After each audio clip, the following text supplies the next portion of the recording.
अस्सलामुअलैकुम। ये जी ऑलमोस्ट हमारा इंजन में का काम कंप्लीट हो चुका है, ठीक है कि नहीं। ये वायरिंग हमारी फ्रंट की कंप्लीट हो चुकी है। ये दो ग्रिप्स हैं हमारी, ये पार्किंग लाइट की और ये हेडलाइट की है, ठीक है।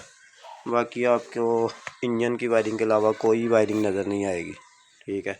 ये हमने पानी वाली बोतल फिट की है। ये स्विफ्ट के किसी मॉडल की है, शायद नए मॉडल की है, लेकिन स्विफ्ट की है, ठीक है, क्योंकि पुराने मॉडल की इस तरह की नहीं है, ये नए मॉडल की है। ये हमारी रेडिएटर की फिटिंग आ गई। बस अभी थोड़ा सा वॉश होने वाली है, गंदी काफ़ी ज़्यादा है, और कुछ पार्ट्स जो हैं वो पेंट होने वाले हैं। वो जब फाइनल होगी तब इंशाल्लाह ताला आपको उसकी वीडियो भी आ जाएगी।